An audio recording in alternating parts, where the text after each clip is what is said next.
Today we end the torment. 19 books, 11 games, 8 whole years, all leading to this moment. The ultimate FNAF timeline is finally complete. The pieces are in place for us. Now all we have to do is put this story of tragedy, jealousy, and loss back together.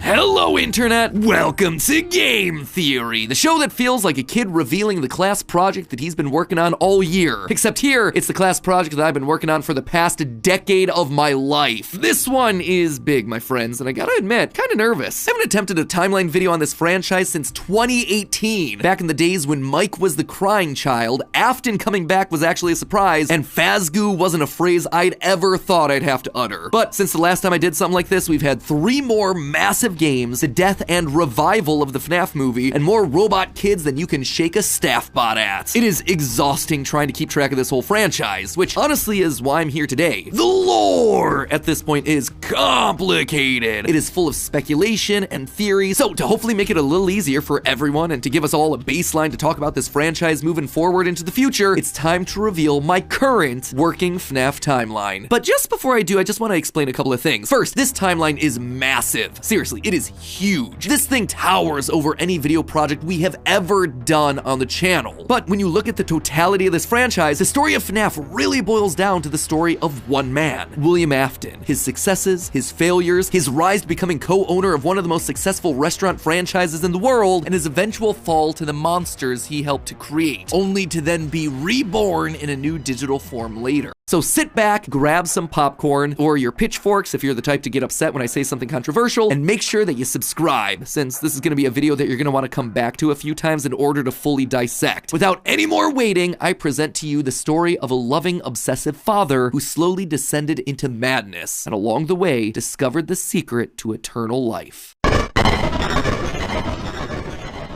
Our story begins not in the 1980s, or even in the 1970s, but all the way back in the 1930s. It was the throes of the Great Depression, and people were in desperate need of cheap entertainment, especially in Utah, one of the states hit hardest, 4th highest unemployment in the nation, and full of transients. People looking for work in Salt Lake, finding none, and ultimately moving on to find their fortunes out in California. People were tired and they were hungry, but as they traveled, there was one thing that could lift their spirits. A simple roadside attraction called Fredbear's Singin' Show. The ads were plastered all over town, featuring an animated bear drawn in the popular pie-eyed cartoon style for characters at the time. He resembled cartoons like Mickey Mouse, Felix the Cat, Betty Boop. It immediately said that this, Fredbear's, was a place where you could bring the family. And the price, honestly, couldn't be beat. For 50 cents, you could get food and entertainment as you watched the local trained real-life dancing bear perform on stage. Normally, you only got to see dancing bears at large traveling circuses like Barnum and Bailey, where the tickets would go for about $1. That's $1 without food. But this was a smaller show, like the type from the Vaughn brothers or the Robbins brothers, where tickets would sell for just a mere 50 cents. Watching that bear do tricks on stage brought a glimmer of joy at a time when so much was wrong with the world. The simple show would go on for years, bringing happiness to hundreds of travelers passing through looking for a quick meal. But it left a permanent impression on one little boy, capturing his imagination in a way that nothing else had. One little boy named Billy. That was his nickname at least, but his parents liked to call him William Afton. The bear could dance, it could sing. For decades, William dreamed of recreating that moment of bringing a musical bear to life, but how? William was smart, without a doubt, and he had a keen mind for business, but he wasn't the most creative. How do you make a singing, dancing bear come to life? The best he could do was using rudimentary costumes. We know, based on the retro poster that was hidden in Security Breach, that at least at one point, Fredbear was an actual bear. Dancing bear shows were a real form of entertainment. The only problem is that, timing-wise, none of our main characters would be the people in charge of that business in the 30s and a series of pizza restaurants in the 80s without them just being extremely old. Best case scenario, if Afton's running the singing show when he's 18, that still puts him at nearly 70 when the first pizzeria opens and his murder spree begins. That just doesn't make a lot of logical sense because he doesn't become immortal until his first death in Springtrap. That's why I suspect that Fredbear's Singing Show was either a family business that Afton then carried on to a new generation, or something that he saw as a kid and just wanted wanted to recreate when he grew up. William was inspired by the work of Walt Disney, who throughout the 50s and 60s was pioneering the use of mascot suits throughout his theme park. The big innovation? Suits with 5 fingers. This allowed the performers wearing the suits to use their natural arms and hands to interact with the guests, as opposed to the older models where the arms would just hang limply by their sides. Finally, with a simple mascot suit, he would be able to realize his childhood dream. He would be able to bring Fredbear to life. To appeal to the kids, and for copyright reasons, he changed Fredbear from a realistic brown animal to a cartoonish yellow bear with a purple hat and bow tie. But feeling like one character wasn't enough, he added another friend, a yellow rabbit with a purple vest and matching tie named Bonnie the Bunny. While Fredbear was certainly his first love, Bonnie was extra special because that was his. It was an original character that he had created from scratch. And I do mean scratch. William's hand-sewn costumes were rough, with seams and stitches visibly showing. It's a handcrafted suit. You can see the seams and everything. It even has 5 fingers for the performer's hands. It is very much not a Springtrap suit. This is something much more rudimentary. It came at a time before animatronics were a part of the story. That's why I suspect that it was actually the first, predating literally everything. It's also a suit that is very personal to Afton. He put his digital consciousness in that form. It's his personal avatar. It's the way that he sees himself. There's also a whole separate discussion to be had here about the habits and rituals of serial killers. So the fact that he's choosing to lure kids and kill them in this particular suit actually says a lot about his emotional attachment to it. So while Fredbear seems to have started as someone else's creation, Golden Bonnie was uniquely Williams, giving him a personal connection. And that's not all. In this whole franchise, only one set of characters have themselves 5 fingers, the Nightmares. Even Golden Freddy, Fredbear was a 5-fingered wearable suit at one point in the story, as we see in this shot from the graphic novel, before he, like everyone else, was turned into an animatronic. This seems to imply that all of the main characters had similar wearable mascot outfits at least at one point in time, and that whoever is having the FNAF 4 nightmares, if they even are nightmares, saw those mascot suits specifically. Bonnie and Fredbear would perform on stage to small but enthusiastic crowds. Finally, he was able to deliver fantasy and fun to all the kids, delighting and inspiring them in the exact way that he had been delighted and inspired so many years ago. Afton, despite eventually falling to become the heartless serial killer and mad scientist that we know him as, began as someone with good intentions and a love of entertaining kids. He wanted to bring things to life from the very beginning, a theme that recurs a lot for him throughout the rest of the franchise. And things could have ended there. That could have been the end to his story. It could have been perfect had it not been for one thing. Other people saw the success of his idea and they wanted in. Enter Chica's Party World, a rival restaurant starring performing animal characters. His idea, except they did it better. William may have been the first, but obviously he wasn't the best. It hurt the prideful William Afton to admit it, but this restaurant was able to do the thing that he always wanted to do: make the animals actually come to life. All of the performers in this restaurant were robots, simple metal skeletons that were powered by battery packs, but all of them able to freely turn and talk and dance on their own, no human required. It was like magic. Magic that came from the mind of a brilliant creator named Henry Emily. This Henry, in some small way, had been able to harness the power of life itself. Afton admired him. He was jealous, to be sure, but he also looked upon this man with awe. Off to one side of Chica's Party World was a small cabaret stage featuring an elephant magician. On the other, a hippo known to ramble on and on. That one was more of a joke for the parents, but it was the main stage that was for the kids. A rocking band of characters featuring a yellow chicken thing with a southern drawl named Chica, backed by a band of other country-themed characters, including a pig with a banjo, an upbeat frog from the local swimming hole, and a brown bear with a heavy southern accent. Wait,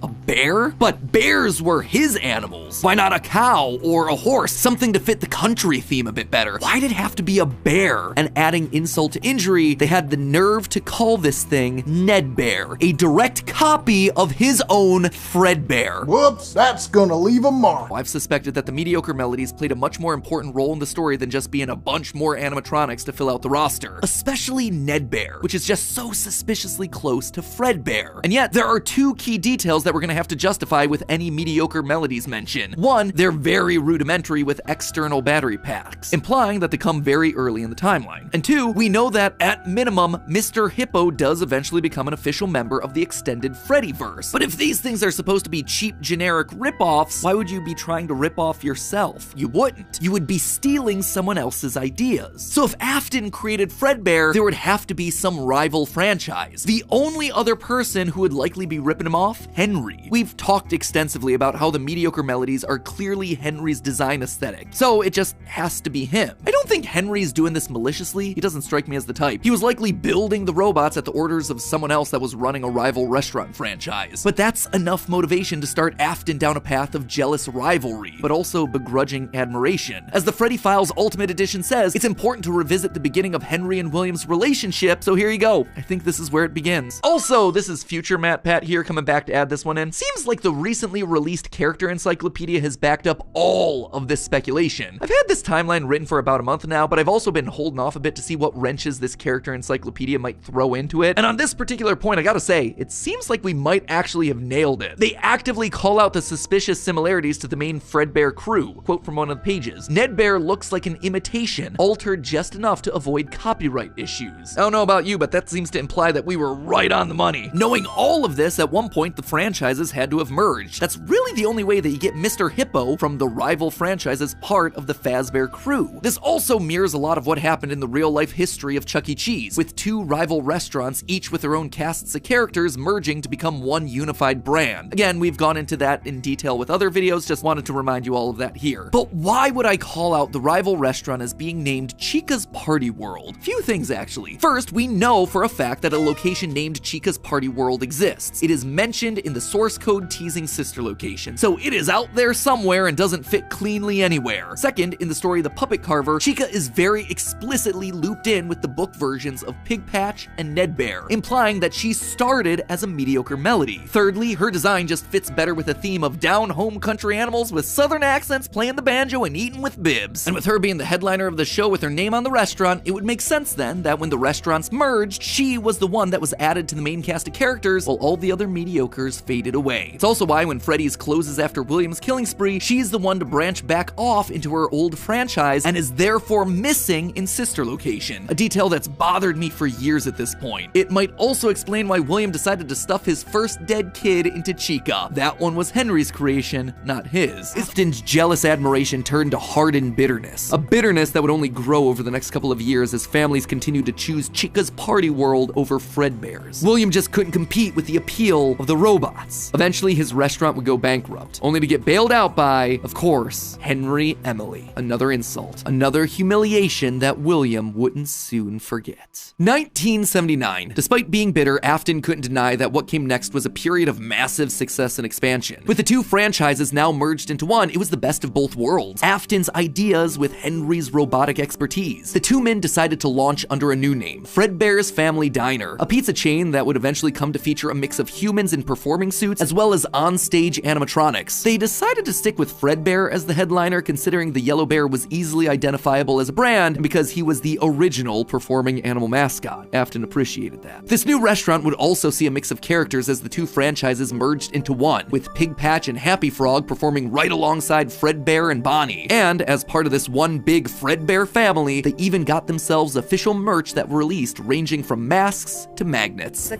crappy Mr. Hippo fridge magnet? I am sorry, Gregory. That said, not all the characters were winners. The reception to some characters was just mediocre, so they faded away into the dumpster, storage units, and retro budget tech stores of lost nostalgia, waiting for their chance to step back into the limelight if and when a headliner went out of commission. Others, though, would fare much better, like a new Pirate Fox, as well as a blue guitar-playing variant of the yellow Bonnie Bunny. Ultimately, the franchise would get so big, it would spawn its own cartoon show, Fredbear and Friends. Business was booming. In the end, Fredbear and Bonnie's popularity would be so strong that they would be able to support the Fredbear's Family Diner franchise all on their own, while also spinning off a new sister location dedicated to their friends. In 1983, Freddy Fazbear's Pizza launched, giving a dedicated home to all this new supporting cast of characters: Chica the Chicken, Bonnie the Blue Bunny, Foxy the Pirate, and of course the headliner, a brown Freddy Fazbear. Business was good, and Afton was happy, mostly. It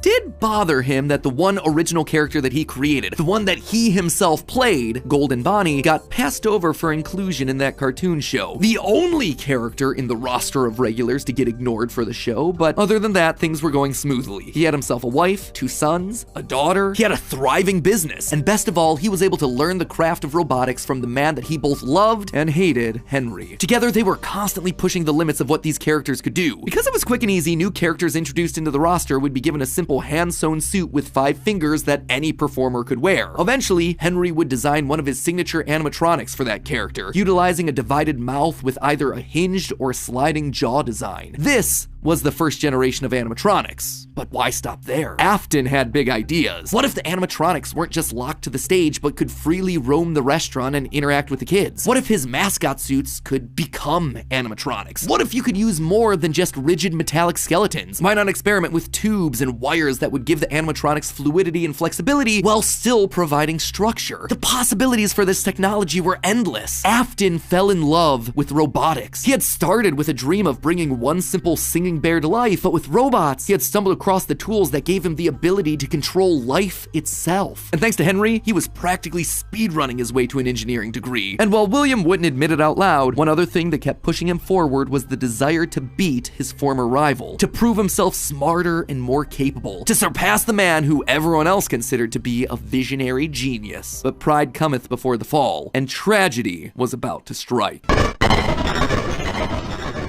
1983, business was booming with 2 whole restaurant franchises running, Fredbear's Family Diner and the newly opened Freddy Fazbear's Pizza. Together, William and Henry had been able to take the hybrid suit idea and make it into a reality. They called their new invention the Springlock suit, and fittingly enough, it was symbolic of the partnership between these 2 men, a human suit as designed by William that could become a freestanding Henry-style robot. But because it was still new tech with kinks to work out, the rollout was limited, restricted only to the Fredbear's Family Diner location. All of this meant that William was busier than ever. He didn't have time to be a full-time parent, so he designed a nanny cam system where cameras and speakers were hidden throughout the neighborhood, as well as in his youngest son's favorite toy, Psychic Friend Fredbear. I mean, plushy Fredbear. But since cameras just weren't enough to raise a kid, he also left childcare duties to his eldest son, Michael. There was just one problem with that. Michael was far from the best babysitter. He tormented his younger brother by jump-scaring him with a foxy mask and constantly left him behind. William watched all of it from his cameras. Kids would be kids. Tomorrow was another day, after all. Except Michael's torment didn't stop. Bitter, angry thoughts would run through Michael's mind. Why did he have to be the one to take care of this whining crybaby all the time? It just wasn't fair. It was time that he got even with his brother by playing the ultimate prank. A prank that just so happened to be on this crying child's birthday. He and his friends would take his scared little brother and make him do the one thing that he was terrified of doing, getting close to the animatronics. That would be embarrassing for the kid that was such an embarrassment to him. His brother squirmed, screamed, kicked, and fought, but just as they were putting that small, squirming boy up to Fredbear's lips, the mouth snapped shut. The sensitive spring locks inside the body had been triggered by the boy's movements, and they'd immediately clamped down. The wriggling stopped. The boy went limp, but it was just a prank. It was meant to be funny. The boy was taken to the hospital and was immediately given an IV. Flowers and pills filled the nightstand next to his hospital bed, but the damage was too severe. He couldn't recover. As the younger brother's consciousness began to fade, he could hear Michael's last words, a small and flimsy apology. But his father, Williams, through the voice of the Fredbear plush, were a firm and committed promise to a dying son. You're broken. I will put you back together. This would not be the end. No matter what, Williams' son would live again. It would just take time. Time that, right now, he just didn't have. His young son's heart flatlined as the boy faded into the inky unknown of the afterlife. In the aftermath of the tragedy, changes started happening around the restaurants. Kids were now required to wear security wristbands to prevent anyone from getting outside without parental permission. Any kid who approached the exit without permission would have to answer to the security puppet, a marionette on strings that could fly around on rails across the restaurant to stop kids in their tracks. It was William's idea, inspired by Michael constantly leaving the restaurant without his brother. In the wake of Fredbear's Springlock failure, all the hybrid suits were getting retired, locked away at the nearby Freddy Fazbear location. It was yet another tough pill to swallow after all the hard work that he and Henry had put into them. William would eventually bury the boy's small body in a remote location out in the woods right alongside his drive into and out of work every day. The death of this little boy sent the family spiraling. His wife, crippled with grief, was so distraught that all she could do was sit and watch TV. But his son Michael was far worse, complaining of seeing hallucinations of a golden bear standing outside of his window. window. The boy was so racked with guilt that he was convinced that he was being haunted by the ghost of his brother stuck inside the suit that took his life. The suit's three-toed feet digging into the wet earth. The words, "It's me," ringing through Michael's ears. Some nights, Michael would even go so far as to break out of his room to check the gravesite and ensure that his brother was still there. As for William himself, he disappeared into his work and his drinks. Junior's, the local bar, wasn't far from his son's gravesite. He found himself going there more and more frequently, spending longer and longer amounts of time there. The bar gave him a place to think, to remember, to reflect and stew on how Henry had stolen his idea for an animal-themed restaurant, how they'd cut his character out of the cartoon when everyone else was there, how Henry had humiliated him by buying him out of bankruptcy, and now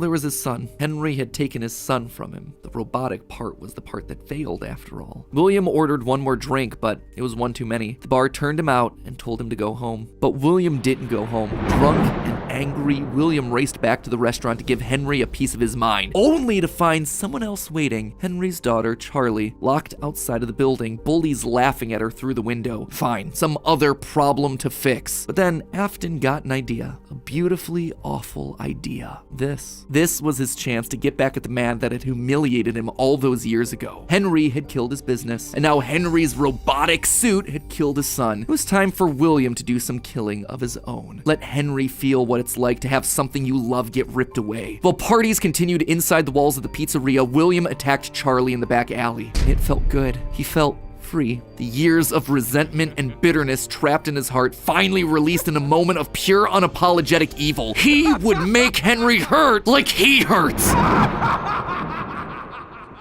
And in that moment, William became a killer. He dropped Charlie's lifeless body and drove home, forced to confront his family problems later that night, appalled, but also a little excited by what he had just done. Charlie's death would remain on the books as a random act of violence. And though Henry had suspicions about William, there was no physical evidence, nothing that could link him back to the crime. In the weeks that followed, Fredbear's family diner would close for good. 2 high-profile deaths around the restaurant with 2 grieving owners in such a short period of time was just too much bad press to handle. Besides, Freddy Fazbear's was still open, and it was the newer restaurant anyway. All the equipment from the diner, including the old yellow suits and security puppet, would get retired to that location, and there they would sit for 2 uneventful years. The rest of 1983 and 1984 were spent quietly grieving. Freddy Fazbear's Pizza and the new cast of characters were a hit. Tragic memories of their yellow predecessors quickly faded. Afton kept a low profile and buried himself in work and research, quickly reaching Henry's level of engineering and even surpassing him. And while Henry slowed down to grieve, Afton kept going, even starting his own company, Afton Robotics, for all those pet projects that were a little bit too experimental for the regular operations of the pizzeria. The first of these experimental projects was a secret workshop under his house, a veritable bunker, which allowed him to work while still monitoring his kids via hidden security cameras. 1983. A passcode that served as a constant reminder of why the cameras were so important, why he was down there in the first place. This was all to fulfill the promise that he had made to his son, right? I will put you back together. This was for him, all for him, right? But cameras weren't enough. He needed to solve the runaway Michael problem. He had to keep him in the house. He couldn't have another one of his kids wind up dead inside of an animatronic suit. So why not run a little experiment on Michael? You see, all this work with Henry had gotten Afton to start learning more about life, robots, the human mind, and what a fallible machine we as humans were. Our reality is so easy to manipulate with a few sensory deceptions. Deceptions like sound. With just a few sounds, he had discovered that he could alter a person's vision. He could transform blank, smooth plastic robots into lumbering, twisted nightmares. Nightmares far scarier than he could create with actual materials. They would appear organic, rotting, putrid, terrifying. These would be his means of keeping his son Michael in the house where he belonged. Was it extreme? Maybe. But then again, this was the boy who had killed his son. He would make him sorry. And so Michael would grow up not only dealing with the memories of his own guilt, the hospital room, the pills, the flowers, the death of his brother, but also facing literal nightmares, illusions created by sound. Michael would never forget these either. Years later, as a security guard, he would still draw pictures of them inside of his logbook. But all of these extra projects meant that his home life suffered even more. He was an absent father and a non-existent husband, leaving his wife cold and alone. Why do you hide inside your walls when there is music in my halls? All I see is an empty room, no more joy, an empty tomb. And despite her repeated demands that he leave his office and engage with the family, he refused time and time again, leaving her no choice but to leave. You burned down my house? You call that a house?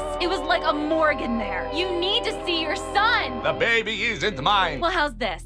I'm keeping the diamond ring. And through it all, there was one lingering feeling. William wasn't done. He had gotten a taste of what it felt like to be unleashed, what it felt like to be free. Charlie's murder had unlocked something in him, and he wanted more. June 26th, 1985. Putting on the golden Bonnie suit, he lured children one by one to the back room of the pizzeria when no one was looking. At first, he was cautious. He would lure them with promises of cake and cookies. He told them that their dog had died. He would ask for help with homework. Susie was the first. You never truly forget your first. I was the first. I have seen everything. But where to hide the bodies? He couldn't sneak out. Someone would see him. He had to hide them in a place where they'd never be found and where they'd never leave the building. They had to be stuffed inside of the suits. No one maintained those things anyway except for him. And so Susie would go into Chica. Fritz, Jeremy, and Gabriel would come next, but it was easy. It was too easy. And with each little life he snuffed out, his lies got bigger. Their house was burning. They're just being kidnapped.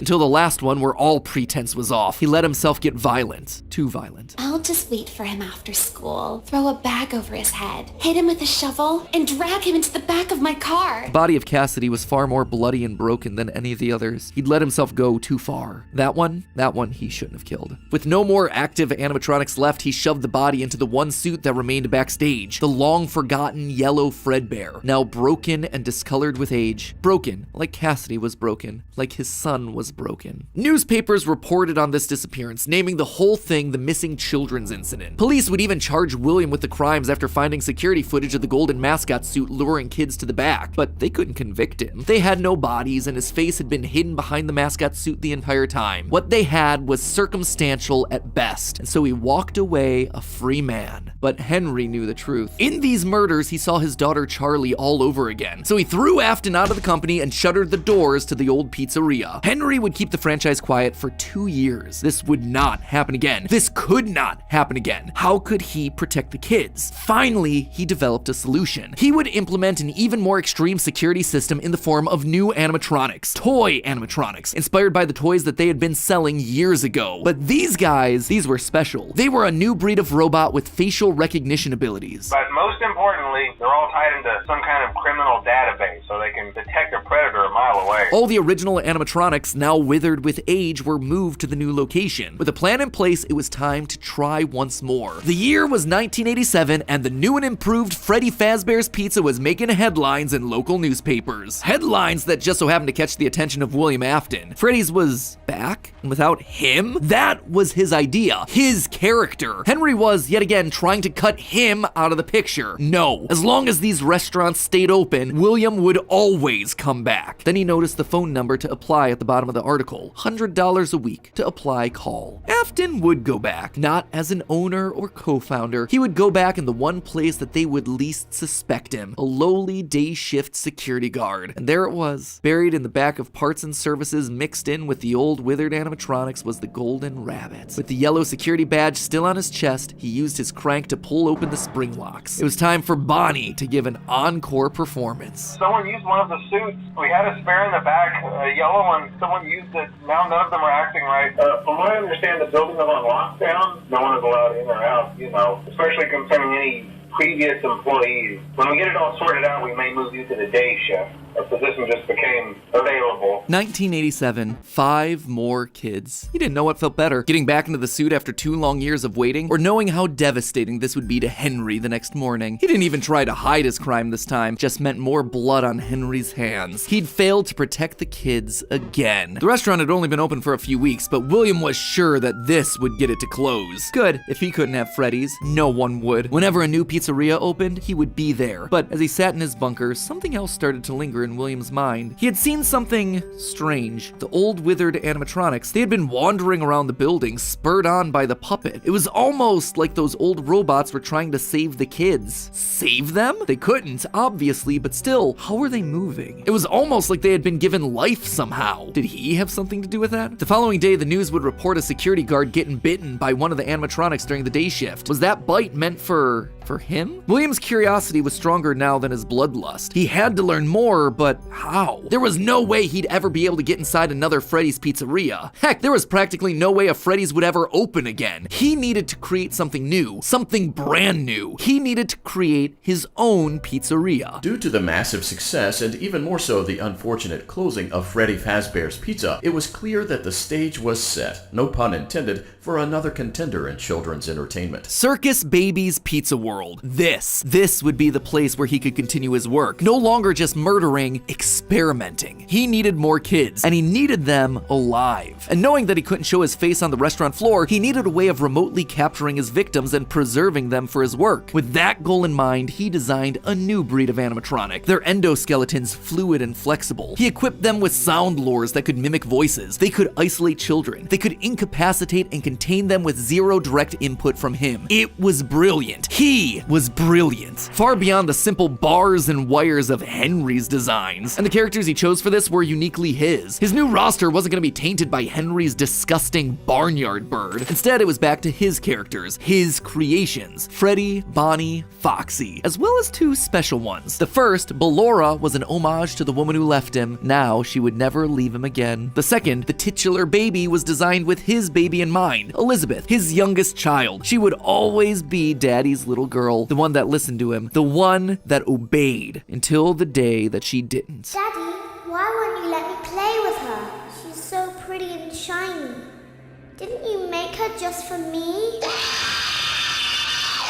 The day before Circus Baby's Pizza World opened, she disobeyed. She didn't listen. Left alone with Baby, she got too close. The animatronic ripped in half and swallowed her whole. A scared and confused child fading into eternal darkness. By the time Afton found her, it was too late. She was gone. He immediately canceled the launch of Circus Babies under the guise of a gas leak. But wait, as he sat there at the foot of the stage, he noticed that something was different. The eye color of the robot had changed. Baby had been built with blue eyes, but now they were emerald green, the same color as Elizabeth's.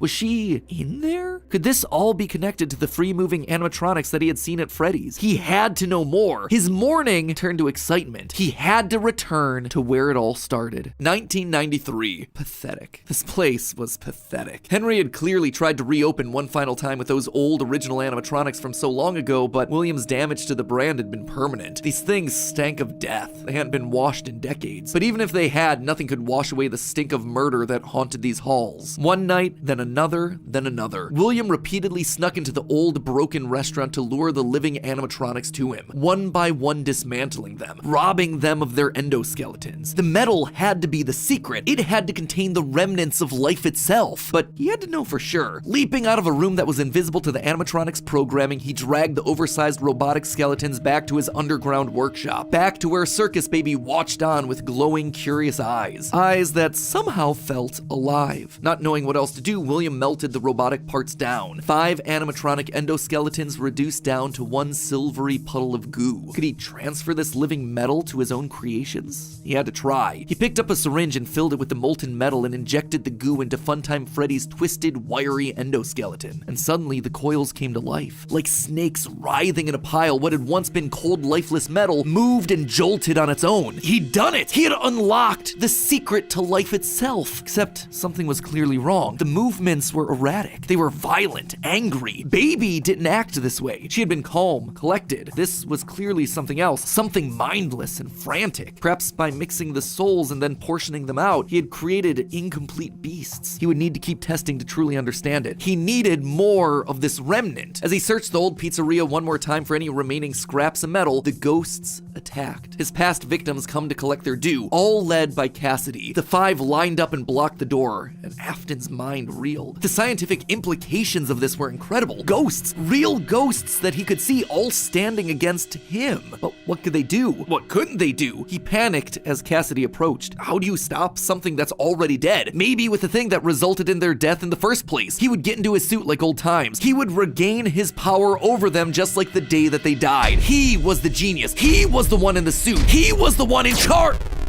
The spring lock snapped into place. Maybe it was his frantic movements. Maybe it was the leaky abandoned restaurant. Maybe it was just fate coming to collect its due. He didn't know. The only thing he did know was that his brain was suddenly filled with searing white-hot pain as hundreds of metallic pins and gears stabbed into his body from all sides. All he could do was collapse, blood slowly oozing out of the suit and pooling onto the floor around him. It couldn't end like this. It wouldn't end like this. His work was unfinished. Unable to move, his only option was to survive, to live, to keep living. It took days lying in his own blood, but eventually someone found him, a security guard making a normal report. When he saw the animatronics torn apart in the middle of the party room floor, it caused him to file an immediate report of a break-in. An owner would have to come in and claim the damage, and who else would it be other than Henry? Hope jumped in Afton's heart. Henry would see him. They were partners after all. He would be the one to help save him, to get him out of this suit, to relieve him from this tremendous pain. Henry entered the secret room. His eyes fell on Afton sitting there in the pool of red, and Henry, saying nothing, turned and walked away. This is just to inform all employees that due to budget restrictions, the previously mentioned safe rooms are being sealed at most locations, including this one. Nothing is being taken out beforehand, so if you left anything inside, then it's your own fault. Management also requests that this room not be mentioned to family, friends,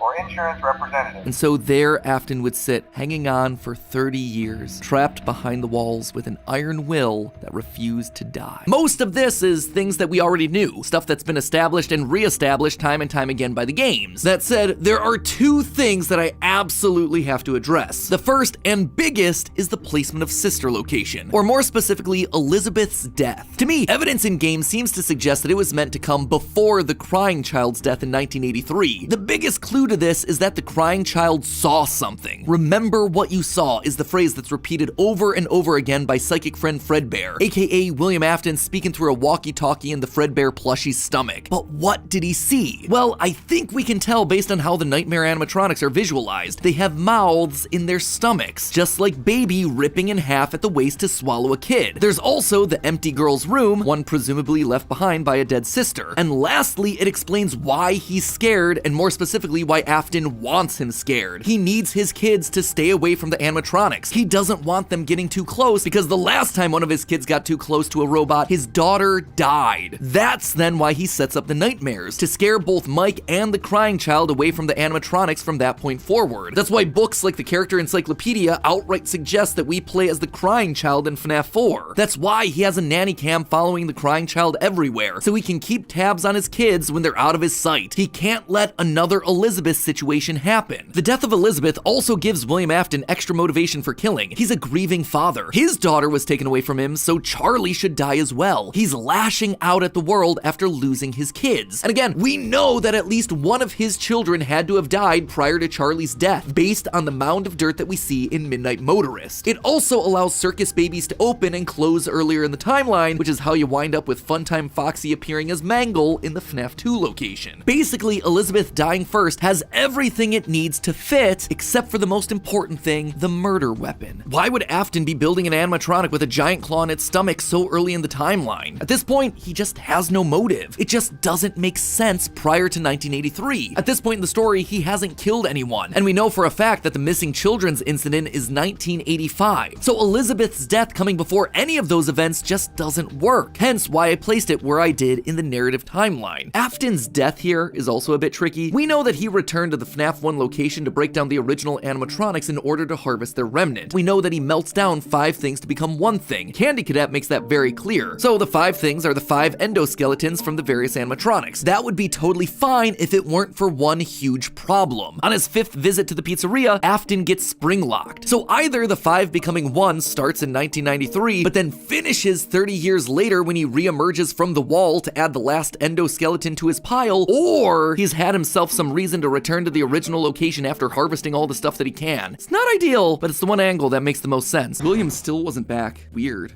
Michael knew his father sometimes traveled for work, disappearing for days on end, but usually there was some sort of notice, a phone call, a post-it, something. It's not like Michael and his father were close, far from it, but as a household of 2 suffering men coping with years of tragedy and loss, there was at least some element of communication between the two of them. They were united by a name and a shared pain. This time though, things felt different. William had left nothing. His absence was longer. There were no check-ins, no updates, just silence. Something had happened. If there was one thing Michael knew about his father, it was that he had had contingencies, safety checks, backup plans. His father was a careful and guarded man. He held his cards close to his chest, and as such, William had prepared him in the event that something like this ever happened. Normally, his father kept his home office locked, but in the event of an unexpected, prolonged absence, Michael had been instructed to enter his father's office and look behind an empty set of shelves mounted in the corner of the room. Rolling his eyes, Michael entered the office. He never fully understood how William was able to spend so many hours of his days locked up in here. There was just nothing to do. Most of this place was empty. He dragged himself over to the shelf in the corner, expecting to find an emergency contact list, a family safety deposit box. But what he actually found there was completely unexpected. Father, it's me, Michael. I did it. I found it. It was right where you said it would be. The shelf swung open and revealed a giant industrial elevator, one that led straight down into an underground bunker. But that was impossible. Hidden inside his childhood home was a secret entrance to an enormous underground science lair? It didn't make any sense. Seriously, it didn't make any sense. And yet, here it was, mapped directly underneath the floor plan of the house that he'd grown up in, lost his brother in, been tortured in. Michael thought that he'd known his father, a prideful, sad, angry man with petty everyday problems, but clearly he'd been living with a stranger this entire time. His father had secrets. Suddenly, the days of William being locked inside of his office made sense. He'd been here the entire time. Where was here, though? Was this Circus Baby's entertainment and rentals? The Circus Baby restaurant always did seem to be a deeply personal project for father, a failure of his that cut unusually deep, especially after that first location had to be closed prematurely due to the gas leaks. After that day, father really did seem to change, to lose himself even more in his work. Clearly, the entrance he had found was some sort of secret back way into the facility, one that required crawling through vents to navigate. His father had been working here, but in secret. Why? And that's when he found her. At the end of the facility, Circus Baby, his father's pride and joy. Except something was different about her. She wasn't like the others. The way she talked, the stories she told. This wasn't just a robot. She was alive somehow. And not only was she alive, she also felt familiar. There is something bad inside of me. I'm broken. I can't be fixed. Will you help me? Was this his sister? William's baby girl? But how?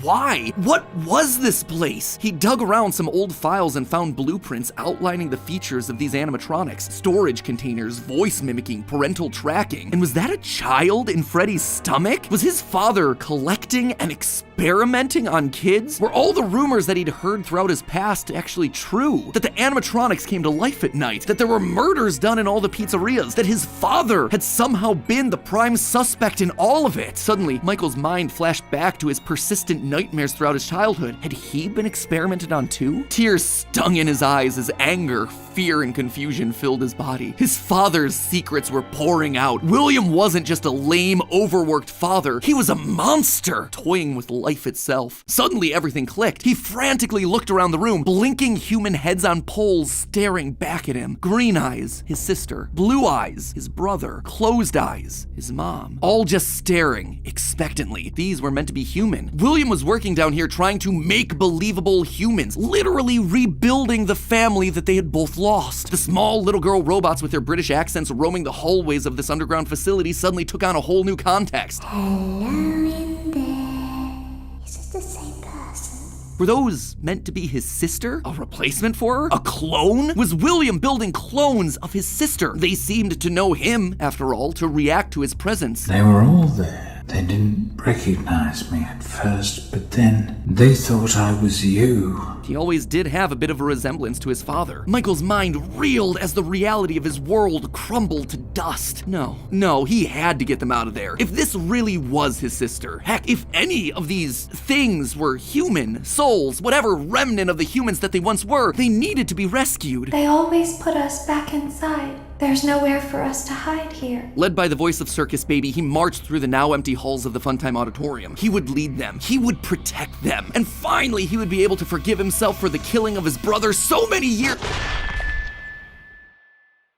You are in the scooping room now. The scooper only hurts for a moment. Scooper? That violent extraction arm? Michael had seen that one in the pile of blueprints. Something about heat rendering the magical silver metal inside useless. In reality, prior to getting himself spring-locked and put behind the wall, William's methods had become increasingly sophisticated, with a mechanized arm that could infuse new bodies with a soul. William could finally give and take away life. The only thing he needed were the bodies. But William wasn't the only one looking for bodies, as Michael was about to learn. But if we looked like you, then we could hide. If we looked like you, then we would have somewhere to go.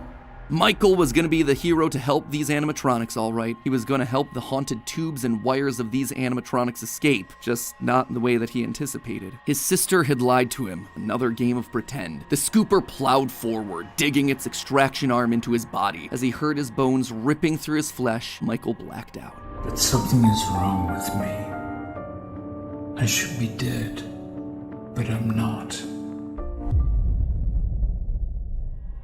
For the next several months, Michael's life was not his own. He was forced to comply with the tangle of wires and spirits that lived inside of him. His body felt like an overfilled balloon begging to burst as day by day, week by week, his flesh began to sag and discolor. He was a walking, talking, rotting corpse, alive, but wishing he wasn't. He was a puppet, a walking shell. And while he did his best to conceal his fate, there was only so much a man filled with robot spaghetti could do. The entity in his innards would eventually leave, but by that point, the damage had been done. His decaying flesh stank, turning him into a literal purple guy. But still, even with no bones, even with rotting purple flesh and begging to die, Michael continued to live. That silvery metal remnant injected by the scooper meant that he couldn't die. His anger also refused to die. What he had seen down there in his sister's location had rocked him to his core. His father had killed and captured dozens. His experiments had killed his sister and then tortured him throughout all his childhood. He was actively trying to build human replicants. He didn't know where his father was, but Michael knew that he was out there somewhere. I've been living in shadows. There is only one thing left for me to do now. I'm going to come find you. Michael had to correct for the sins of his father. He had to make things right. Michael would burn Fazbear Entertainment to the ground. I mean, what else could you do when your skin was permanently purple? Michael's strategy was simple. He would apply for night security guard positions at the old defunct pizzeria locations. That way, no one ever had to see him or smell him during his shift. And all these old, shuttered locations did need guards. Teenage vandals and squatters were always looking to get inside these abandoned buildings, and yet no one ever really wanted to work an overnight graveyard shift unless they were practically out of options. Enter Mike. One by one, he would take on the job of security guard, changing his name each time to ensure that no one was able to follow his paper trail. Once inside, he could tamper with the animatronics and figure out how they worked, writing about his experiences in his security logbook. While there, he would listen to the old tapes where upper management awkwardly welcomed new recruits to their summer jobs, even though he was working there nowhere near the summer months. He heard the gory details of his father's franchise from the outsiders looking in, confused and afraid about what was happening in the walls around them. Sometimes he would see his brother in the form of the Golden Freddy suit. It's me appearing on the walls around him. Except now, there was something else there. He was no longer alone. Another angrier presence was also in the suit, as if two spirits were forced to share the same body. And Golden Freddy would attack him now. It was aggressive. Its vengeance wanted to lash out at anyone with the Afton name, anyone who wore a security guard outfit. Over time, Mike worked his way through the old restaurants, the original pizzeria, the bigger, better Freddy Fazbear's. He spent weeks there looking for clues as to his father's whereabouts, and each time at the end of his week shift, he would then set the location on fire. Remnant can't survive high temperatures after all. So burning away whatever spirit-laden animatronics that still existed inside seemed like a winning strategy. All this revisiting of his past, though, was causing the nightmares to begin again. Hallucinations that brought him back to his childhood. The guilt around killing his brother. His dreams were oddly mixed with the shrill phone calls of the security guards. But it would all be worth it in the end. The goal was to eventually stumble across the one location, the one job that would finally reunite him with his father. Little did Mike know that day would come sooner than he expected. 2023, an advertisement came across Mike's TV. Fazbear Frights, a new horror attraction inspired by the awful crimes that occurred around Freddy Fazbear's Pizza so many years ago. It made Mike sick. People looking to make a quick buck off the tragedy of others, off his own family. This wasn't a joke or entertainment. Regardless, he had to be a part of it. If this team was combing through his family's history, they might stumble across something that could be useful. And if his father was truly still alive as he suspected, there would be no way that he wouldn't show up here. there. Maybe finally this could be the final chapter in his family's marathon of tragedy. Mike applied for the job and was immediately handed the keys. Years of doing this had taught him that security guards rarely receive thorough security checks. They also liked how creepy Mike looked. They thought it was a costume, on theme for the job. What little they knew. Hey, glad you came back for another night.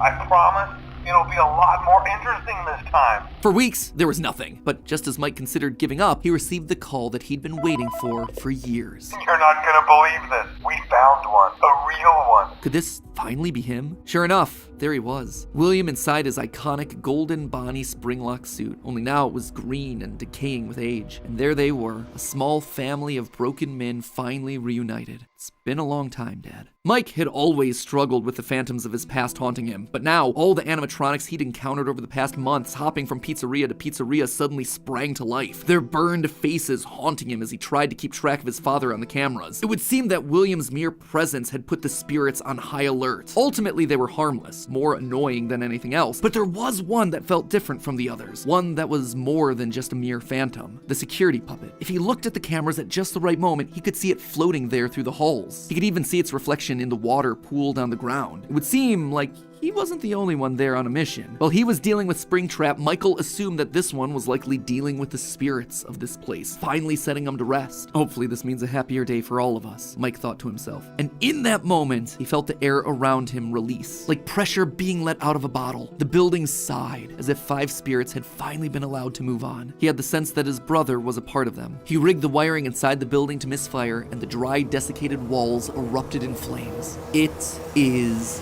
finished.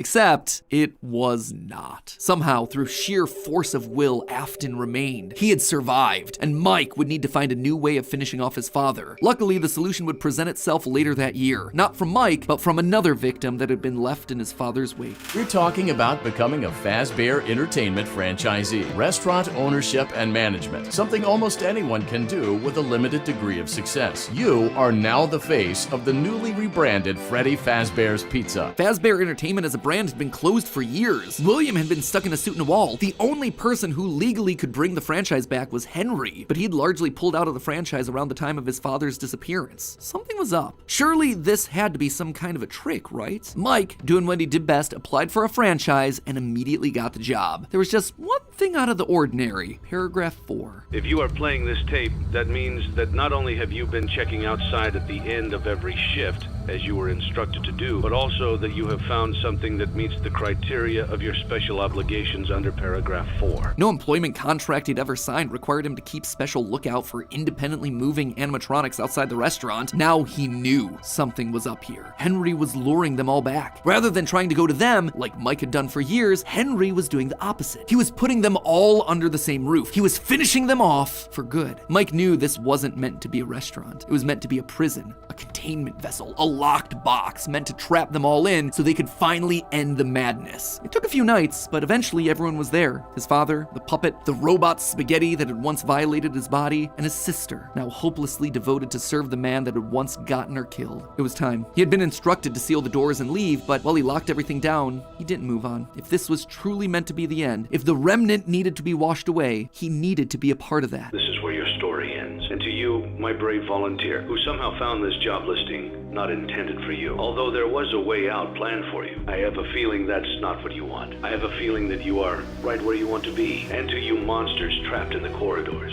be still and give up your spirits. They don't belong to you. For most of you, I believe there is peace and perhaps more waiting for you after the smoke clears. Although for one of you, the darkest pit of hell has opened to swallow you whole. So don't keep the devil waiting, old friend. And with that, it was over. The Afton legacy died with all of them trapped inside of a literal box. As the flames danced around the office, Mike, for the first time in decades, was happy. But William wasn't gone yet. Although the darkest pit of hell was open and waiting for him, something or someone wouldn't allow him to move on. Instead, he found himself locked in moments from his past. The pizzeria, his son's room, his underground bunker. It was as if his brain's neurons were all firing at once, overloaded, mixing and matching all his biggest fears, regrets, failures. What was this place? How did he get here? He called out into the silence.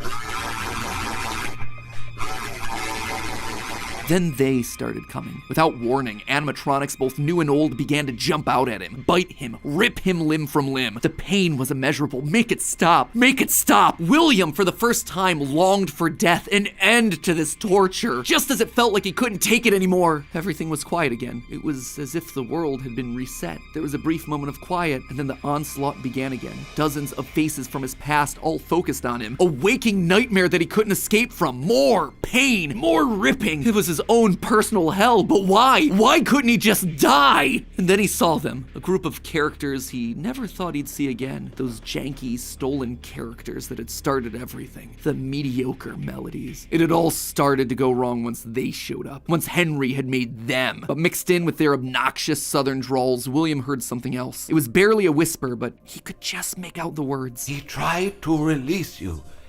He tried to release us. But I'm not gonna let that happen. I will hold you here. I will keep you here. No matter how many times they burn us. That voice. He knew that voice, but from where? Greetings from the fire, and from the one you should not have killed. The one he shouldn't have killed. William thought back. He'd done a lot of awful things, but there was always the one that stood out. Not Charlie, his drunken act of revenge. Not Susie, his first true murder, no. Instead, it was the one that he had lost control with. The one that he had broken beyond repair for no good reason other than because he could. The one that he'd stuffed inside the golden bear that his partner used to wear. Cassidy. They were back, and now they were trying to punish him, to make him suffer like he'd made them suffer. It was almost like William and Cassidy's souls had been locked together, fused by a collective rage and spite, each refusing to move on. But while Cassidy was so focused on taking revenge, they actually did the one thing that would be the downfall for so many others. They kept William alive. Even though fire should have destroyed the remnant that was coursing through his being, Cassidy kept William breathing, paving the way for his escape. William's will was so strong, his soul so powerful that he managed to put a part of himself inside the circuitry that housed the spring-locked suit. And there, his consciousness lay, inside a single circuit board,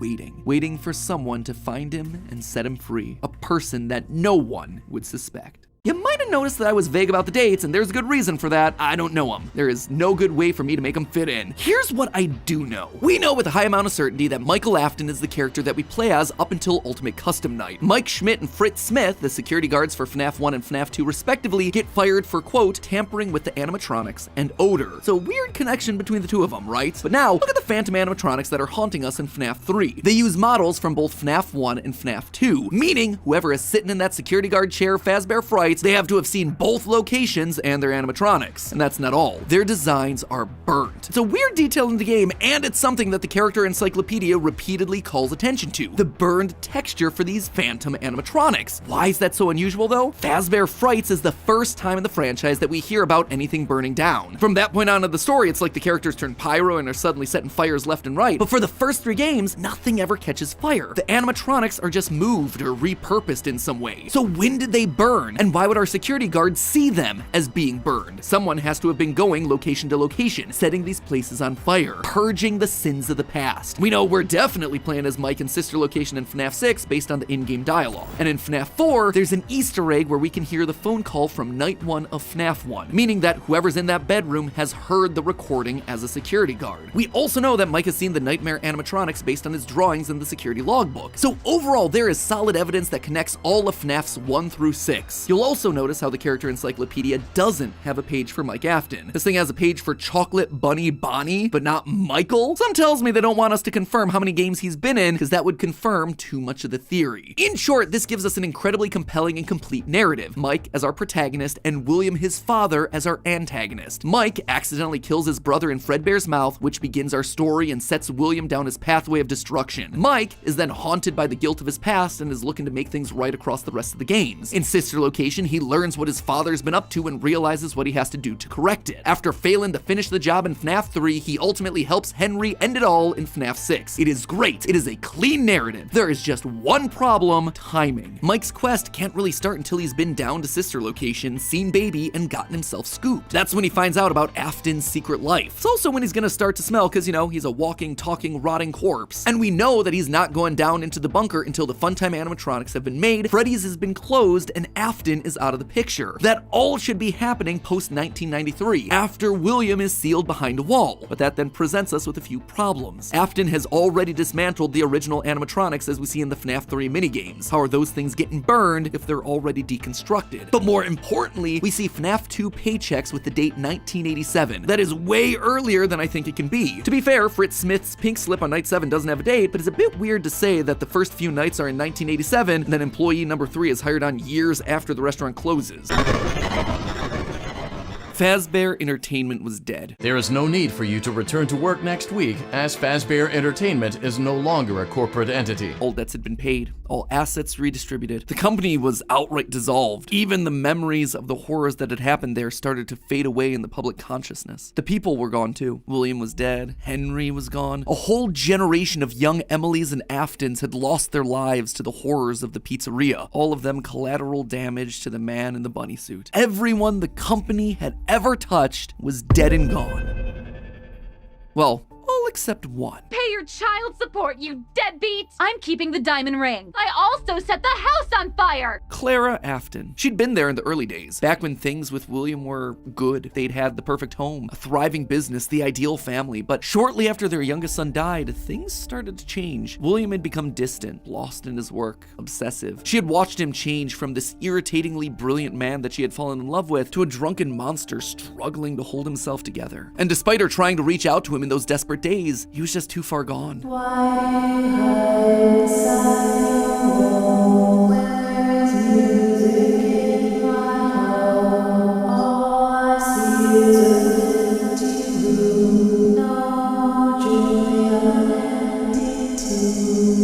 Admit it, you wanted to let me in. For her sake, she had to leave the relationship, and from there, she largely faded into obscurity. A mystery from William's past, a footnote in his history, and that was fine for her. She wanted to leave that part of her life behind. She tried to move forward, never wanting to hear the name Freddy Fazbear again, a time defined by mistakes and broken promises. But then, the paperwork started to arrive. As Fazbear Entertainment began to close as a corporate entity, suddenly her mail was flooded with notifications, requests, obligations. She had been there since the beginning, helping William in the early days of his business, and now, as a shareholder and sole living member of the Afton family, all copyrights and trademarks of both Afton Robotics and Fazbear Entertainment passed on to her. Memories of this past life that she had long left behind. Looking at the blueprints, the contracts, the memos, she felt old wounds begin to reopen, the regrets of a happy family that had been torn away from her. William had always been brilliant. That's what had attracted her to him in the first place. But he'd also been too blinded by obsession and pride. He was too jealous, too petty, too unable to actually see a bigger picture. But now, holding the paperwork that contained decades of heartbreak and trauma, she realized it was her turn. She was holding the power. This was her chance. And one thought resonated in her head. I will put them back together. I will put them all back together. She would be the one to rebuild this family, to rebuild the pieces of that shattered life, to reclaim the kids that Fazbear had stolen from her. But how? Looking at William's work now laid out before her, she knew that he had been onto something, collecting remnant, robotic humanoids, digital conscience transference. The pieces were all in place, they were just scattered, fragmented. It was almost like there were too many ideas going in too many different directions. It was such an important idea that she reiterated that point to herself. There were too many ideas going in too many different directions. That said, there had to be a way to save it all. She just needed to put it all back together. But how? To rebuild her family, she would first need to rebuild the franchise that had stolen them away from her. With ownership over the characters, their licenses, the technology patents, and the Fazbear name, she converted the corporation back to an LLC, a structure for smaller businesses that are usually family-owned. The irony was fitting. From there, she would need remnant, and lots of it. Remnant was the key. Clearly, in the later years of his life, William had been using Circus Babies Entertainment and Rentals as a remnant farm, sending robots to kids' birthday parties in the hopes of nabbing bits of the stuff here and there. But clearly, it wasn't enough. He had, like 4, maybe 5 animatronics going out every week? No. It was a decent idea, but to get the remnant they required, it needed scale. Dozens, hundreds of animatronics, all out there, all gathering remnant from unsuspecting unsuspecting customers. But to do that would require help, something William would never ask for. William had kept everything in-house. His obsession with control limited him. Clara, though, she wasn't nearly that precious. A plan like this required partners, people outside of Fazbear to do the heavy lifting. So she contacted a mid-sized delivery company, DLZ Shipping Solutions, to help build replicas of all the original animatronics. And with meal delivery apps being all the rage, why not an animatronic delivery service? Order one to celebrate your birthday, your Halloween party. How about a 4th of July picnic? We'll invite Liberty Chica and 4th of July Freddy on over. She would make sure that they made skins for every occasion. Chocolate Bonnies for Easter, Shamrock Freddies for St. Patrick's Day, Dia de los Muertos Chicas. And thus, the Fazbear Funtime service was born. That's right. With the Fazbear Funtime service, you'll never be alone again.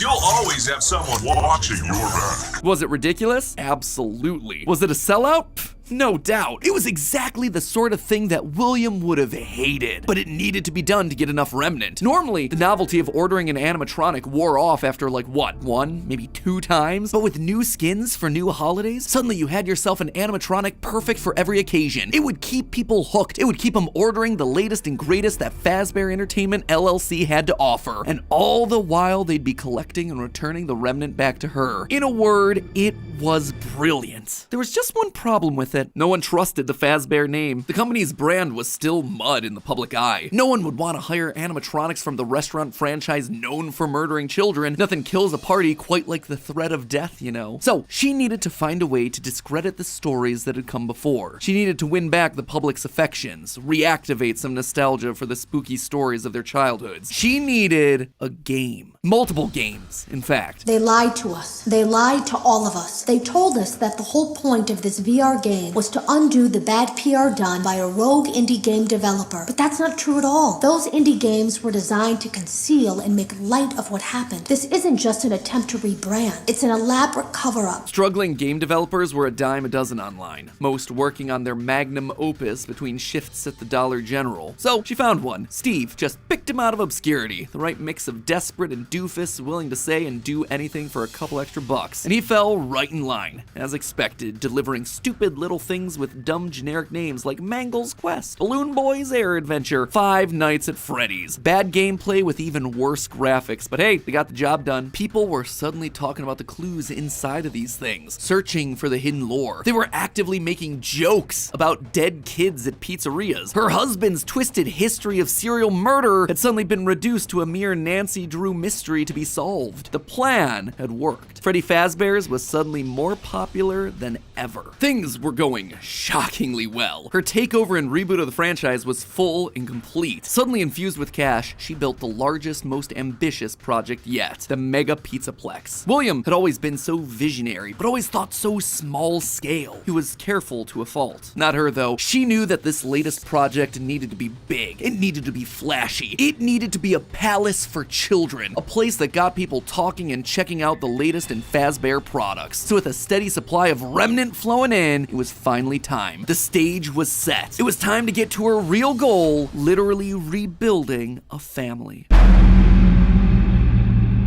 March 2035. The first was obvious. The crying child, her little boy, the one that was the first to get ripped away from her. She'd seen down in his bunker that William had gotten very close to replicating artificial humans using animatronic technology. And so that's exactly what she would do. Rebuild her boy from the ground up using robotic parts. His shaggy brown hair, his favorite striped shirt, even down to small details that no one would notice, like the band-aid on his left knee. William's research had even found ways of making animatronics that could bleed and process food, making them virtually indistinguishable from a typical human. He would never have any idea of what he actually was unless he was explicitly told. The only things that could possibly ruin the illusion were any overrides to his internal systems. If something were to, say, interfere with the cameras that he had in his eyes, or cause some sort of a core reboot to his hard drive, or x-ray his metallic bones, then yeah, he would be exposed. But otherwise, to the outside world, he was just your typical, normal human boy. She worked down in the bowels of the Pizzaplex, giving him life, but it was one thing to build it, him was another to help him remember his identity. He died so young, so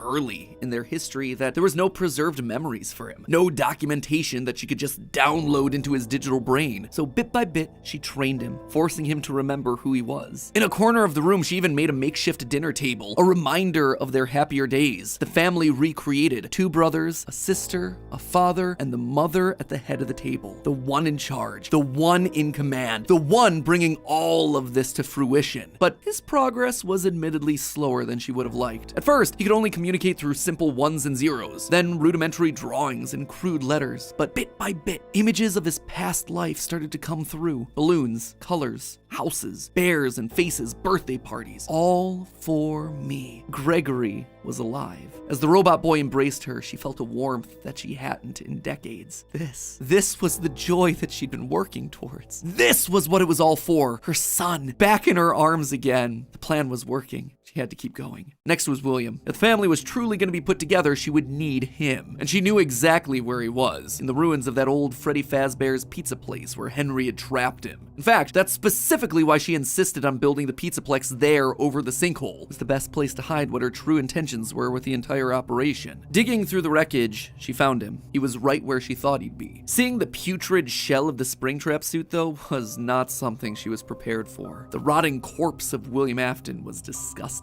Scorched flesh fused into the fur lining, hollow black sockets where eyes once were, a smell that reeked of burned carbon and bloody iron. He was no longer flesh, it was just the tangled sinews of a creature that was once called human. How far this brilliant man had fallen. It was clear that her work was cut out for her on this one. Afton was practically lifeless. The man may not have been able to die, but he was about as close as you could come, and his body would need a lot of reconstruction. Replacement arms and endoskeleton reinforcements were the top priority, maybe pulled from their new line of glam rock animatronics. She'd have to see if they had any spare Bonnie parts lying around that they could steal. In the meantime, though, she threw the husk that was once her husband into a life support pod infused with aerosolized remnant to help keep him stable. But more important than recovering his body was recovering his mind. In his current state, he was comatose, an empty shell. Severe brain damage starts at temperatures over 108 degrees Fahrenheit. 42 degrees Celsius, and years of repeated fires had burned his brain to goo. Gone was the brilliant, frustrating mind that had drawn her to him in the first place. But she had a plan. Unlike her darling boy Gregory, Afton had found ways to record his consciousness. Fundamentally, the brain is only a series of electrical connections after all, so why couldn't you replicate that in the form of a standard circuit board? In essence, you could create a digital consciousness. And one thing she knew about William, he was nothing if not cautious. A planner, someone who had backup plans to his backup plans. And sure enough, there it was, buried in piles of old animatronic CPUs, a record of Afton himself. But she needed someone to test it. Someone was definitely here during the night. It had to have been the client. I mean, they sent us that stuff in the first place with no explanation, told us to scan it, said it would expedite the process so we wouldn't need to program any pathfinding ourselves. Unlike the other games that she'd paid to have made in the past, this one had a different purpose. This wasn't about PR, it was about getting William back up and running, spreading his virus to the masses. You acknowledge that Fazbear Entertainment is not responsible for accidental digital consciousness transference, real-world manifestations of digital characters. She hired a new developer, Silver Parasol Games, to scan the boards and bring her husband into the system. And because of the immersive nature of VR, William's consciousness would be able to merge with the player, giving him a new body, a new agency. There was just one complication. Afton's hold wasn't as powerful as she had hoped. He wasn't able to gain complete control. The first trial run, Jeremy, was so desperate to escape from his grasp that he sliced his own face off with a paper shredder. Messy. Afton's followers were reluctant, to say the least. But it was the second attempt that looked like it had the potential to kill 2 birds with 1 stone. Enter Vanessa. Mrs. Afton wanted a surrogate daughter. Her darling Elizabeth would have been a young woman at this point if she had lived. And Clara wanted someone who wasn't Elizabeth but could be just like her. Could she have just rebuilt her like Gregory? Sure, but she decided against it because she wanted an actual human mother-daughter connection. Well, that, and it would be redundant and narratively unsatisfying to have 2 robot kids in the same family. What could she say? William had put a lot of tools on the table for her to use, and she was planning on using them all. Plus, Elizabeth had always been so loyal to Daddy. It was time to give her a second chance, a true choice. And Vanessa seemed to be the perfect candidate to fill the role. Your dad's name was Bill? Your dad didn't play fair, did he? He used to make your mum look bad in court. He manipulated you. I know your mum.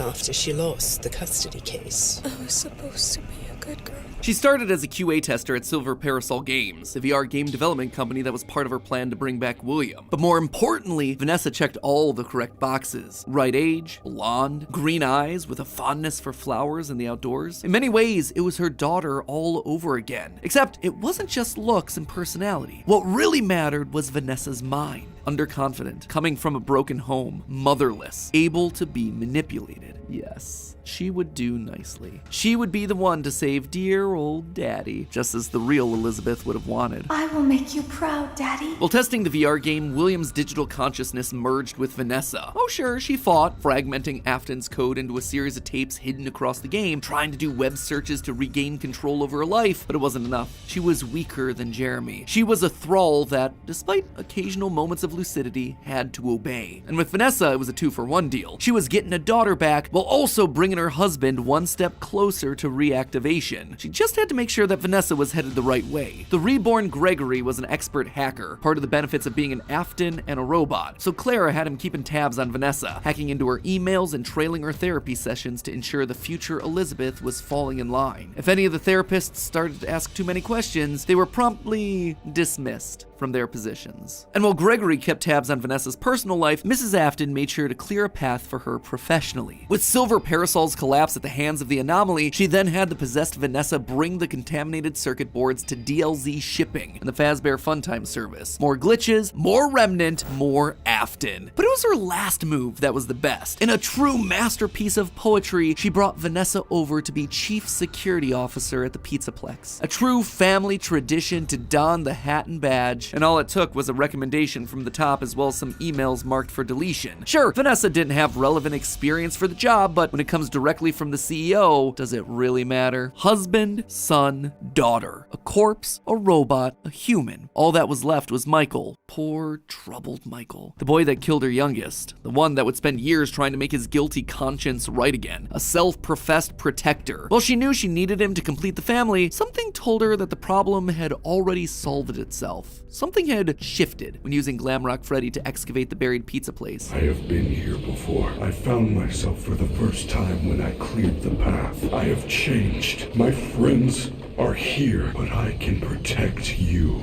I am not me. Maybe it was the remnant that had coursed through Michael's veins. Maybe it was the spirit of Michael living on as a protector. But he was there, somewhere inside of Glamrock Freddy. She could feel it. And just like that, she'd won. She'd done it. Sure, there were still some kinks to work out, some final brainwashing of Vanessa, some rehabilitation of William, but they were there. Finally, all together again under one roof. The Aftons reunited. A happy ending. And that's how it could have ended. That's how it should have ended, had it not been for a few unanticipated developments. For one, something was just wrong with the Pizzaplex. Almost as if the entire building was haunted, possessed. Puppet plushies hiding on ceilings, behind crates, places that they had no earthly way of belonging. Staff bots with greasy tears down their eyes acting like they were being puppeteered by some sort of a nightmare. Even their sounds had the echo of nightmares long past.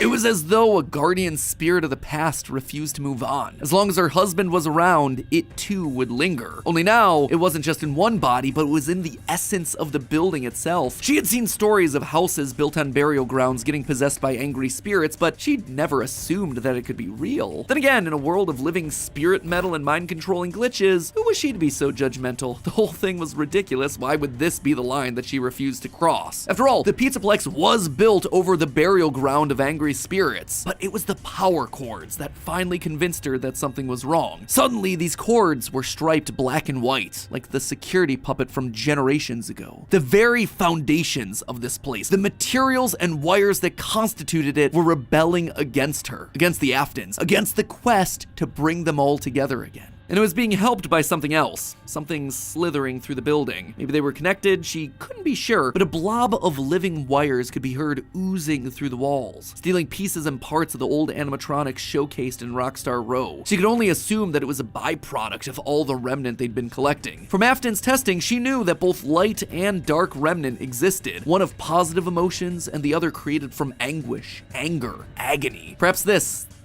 thing was an amalgamation of all the darkest parts of the pizzeria's history, a collection of the hatred still housed inside these defunct endoskeletons and exosuits. As long as it was left alone, it seemed to be harmless. But if any Afton outside of Michael got too close, it would lash out wildly. Even young Gregory, looking to punish the family that had been complicit in its horrible creation. Little did she know, though, that Gregory should have been her biggest concern, that bringing the family together would have some unforeseen consequences. Gregory was normally the goodest of boys. She had literally built him that way. But lately, he'd been disappearing more and more often, disobeying her orders, requests. She knew that he loved playing on the arcade machines once the Pizzaplex closed, being so good as to top the leaderboard on practically all of them. But lately, he was nowhere to be found. She suspected his absence had to do with Glamrock Freddy's failed performance the other night, when he malfunctioned live on stage, almost as though the core programming of Freddy responded to seeing this rebuilt small boy. Almost like it awakened something inside of him. She'd have to make sure that Vanessa was on the lookout for him, but she'd soon come to learn that Vanessa wasn't enough. Whether it was the influence of the nightmare puppet or a reawakened hatred of animatronics seated deep in Gregory's code, something had caused him to rebel, to rip apart each animatronic in the Pizzaplex. Bit by bit, this boy was tearing down the empire that she'd so painstakingly built, freeing Vanessa from her mind control, destroying the remains of Afton in the basement, setting Glamrock Freddy loose. As her carefully created world crumbled around her one more time, she began to plot her revenge. She would have to bring them all to ruin. And there you have it, my friends, nearly a decade in the making, my FNAF timeline for where the franchise is here in 2023, the year of Fazbear Frights, by the way. As always, it wouldn't be right for me to finish without going over some of the more controversial takes that I just handed out. I think we can all agree that this part of the timeline was always going to be the hardest, so let me just break down some of the major points. First of all, the biggest swing, and obviously the one that everything else rests upon, Mrs. Afton being the CEO of Fazbear Entertainment LLC. Here's why I went with this route. Now, first and foremost, the head of Fazbear Entertainment is the single biggest mystery that we're meant to solve at this point in the lore. The Ultimate Guide brings it up repeatedly. Who's running the show? Who is okaying these decisions? And in the security breach memos, we get multiple mentions of someone manipulating things from the top down. Whoever this is, they are the person driving forward every other facet of late-stage FNAF lore here. They're the puppet master who's hiring the indie dev. They're the ones relaunching the brand, building the Pizzaplex over the burial ground. So everything at the end of the timeline relies on this one singular answer. Now, as I see it, there are two possibilities here. One, an adult robot Elizabeth, like we see older versions of robot kids in the fourth closet, or Mrs. Afton. Could it be someone completely new to the franchise? Absolutely yes, but in a game with so many returning faces and repeated themes, it would be pretty random and arbitrary. So, between these two girl bosses, who then would it be? Well, Elizabeth always wants to please her daddy, so she'd be most likely wanting to bring him to life. But then, what's Vanessa's role in all of this? Vanessa is clearly meant to be a parallel for Elizabeth. Same hair, same eyes, similar backstories, but if the main goal is getting the Afton family back together, which seems to clearly be the case in Security Breach, then there's no need for Vanessa to be involved at all. We already have Elizabeth running the show. It would also mean that we suddenly have two robot kids running around, which feels narratively repetitive and quite frankly kind of dumb. Now look at Mrs. Afton. We know next to nothing about her outside of any clues that we can get from Immortal and the Restless and Bellora's song. But what her being head of Fazbear does is make every other piece of the lore fit. Suddenly, you can have one of every other type of character. One robot kid in Gregory, one brainwashed human in Elizabeth/Vanessa, one OG corpse in William, and one possessed animatronic in Mike. Narratively, it makes everything else cleaner. Legally, it's also the option that makes the most sense. As I call out in my narrative, she'd likely have some stake in the original company and all of its assets. So as Fazbear folds as a company, I'd suspect a lot of it would return back to her. But there was one clue that really sold me on this particular direction, and that was this right here, in the post-it room. The big lore central of Security Breach, a dinner table scene with the whole family, including the mother. And not only is she there, she is at the head of that table, the position of highest honor and responsibility. She is the one in charge, with William being relegated off to the side. That one scene shows that we have to include Mom in there somewhere, and the only place it makes sense for her to be is at the top. Now, there is one big dilemma with my interpretation of all this. The Ultimate Guide really seems to point out that the head of Fazbear Fazbear doesn't want the glitch trap virus to spread. They call out one particular email in FNAF AR where the legal team calls a cease and desist to all action about scanning the circuit boards. And even in FNAF VR, we're told that the circuit boards get stolen back by the client, presumably once they realize what danger is on there, trying to stop glitch trap before he spreads and gets out of hand. Here's the problem with that though, if the head of Fazbear doesn't want Afton to rise again, why'd they restart the company in the first place? Why'd they build over the FNAF 6 pizzeria? Why'd they go through an elaborate cover-up to make the possessed Vanessa an important part of the company? Just doesn't make a whole lot of sense. It would be the most inconsistent series of actions ever, but I did want to call attention to it since it seems to be the route that the official guide is trying to steer us towards. Moving on to minor point number 1, the Five Nights at Freddy's games were made by the Rogue indie developer. Here's the thing, FNAF VR opens with this line. That's why we have recreated many of these completely fictitious scenarios, lies that you've been fed over the last several years, into a hilarious VR game. It's recreating the lies told to you by the indie developer, and since Help Wanted has direct recreations of FNAFs 1 through 3, it means the games must be part of the fabrications that this developer made up. Also, all of this is heavily implied in the story of the same name, Help Wanted and Tales of the Pizzaplex, hence FNAF 1 through 3, canon games within the lore of the series. Big swing number 2, the elephant, or ghost in the room, Charlie infecting the Pizzaplex. John from the channel FNAF has made some great findings about Charlie's influence over the Pizzaplex. The cables that looked like the striped arms of the puppet, the Nightmarion plushies that you find hidden across the Pizzaplex in weird places, the staff bots with creepy smiles and in your dreams written on the front. All of these things scream puppets. Plus, with the puppet mask not having tears in the blob, seems to imply that Charlie's spirit exists elsewhere. She is still in play, and she has an important role, especially in Gregory's post-it room. The doors to the post-it room in the game's code are called Charlie doors, and inside we see a bunch of lit up nightmare staff bot heads. Suspicious to say the least. The channel ID's Fantasy did a great theory looking at the post-it notes, concluding that the crying child / Gregory isn't alone in this room, but rather might be communicating with someone. A spirit, Charlie. Charlie's spirit seems to have pulled a poltergeist. Instead of controlling one thing, she's affecting a lot of little details, foundational elements of the Pizzaplex. And this isn't the first time that we've seen this in the franchise either. We've seen spirits communicating with people through physical writing in the survival logbook. So we know that this is an established means of spirit communication within this franchise. And I suspect that to some extent it might be Charlie's influence making Gregory go haywire. Which brings me then to my final and probably biggest controversy in recent FNAF history, Gregory as Patient 46, the evil robot mastermind. Now, I know when I first came out with this theory a year ago, people were mad. But here's the thing, you don't have to take my evidence points for it anymore. The recent Tales from the Pizzaplex story, GGY, basically goes and just outright proves it. In GGY, we find out about a boy named Gregory who's getting all the high scores in the Pizzaplex arcade machines. When therapists start to go missing, it's confirmed that GGY is the one that's working to bump them off. And when animatronics start getting corrupted by a mysterious glitch, GGY's letters are found inside the code. He even chooses the code name Dr. Rabbit, for crying out loud. But obviously by the time of security breach, Gregory is working against Burn Trap, Vanessa, and the animatronics. Why? How? Well, it's not really clear. I tend to believe that something must have happened to cause him to either lose his memory or be reset in some way. Maybe it was Charlie talking to him in his post-it room, maybe he hit his head, maybe it was the connection that he made with Mike on stage in Glamrock Freddy. Not exactly sure, and I don't think we have enough clues to solve any of it yet. But it makes sense from a story perspective why he'd start off evil on Afton's side and then switch to trying to destroy him and not knowing who he is in security breach. And with that, my friends, I'm wrapping this thing up. Congratulations, we are on page 40. 22,000 words of FNAF, baby. Practically just wrote myself a Tales of the Pizzaplex short story. Have I answered everything? No. Does everything fit cleanly? No. But does it feel like the best and most cohesive narrative for all these characters that addresses most of the evidence we're given? Yeah. For me, honestly, it really does. And let's be honest with ourselves, the DLC will probably come out later this year and prove me completely wrong. Wouldn't be the first time. Then comes the movie, whatever, my descent into madness continues. And with that, my friends, we can finally rest. I can leave the demon to its demons with one final reminder that it was all just a theory. A game theory! Thanks for watching.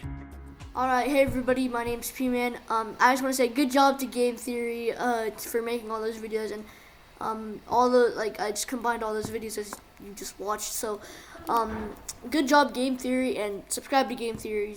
Subscribe for more FNAF gameplay on me and FNAF theories on Game Theory. Like I said, those videos aren't mine, they're gonna be in the link down below. And so yeah, they're all in the link down below. Yeah, like and subscribe. We'll see you guys next time. Peace.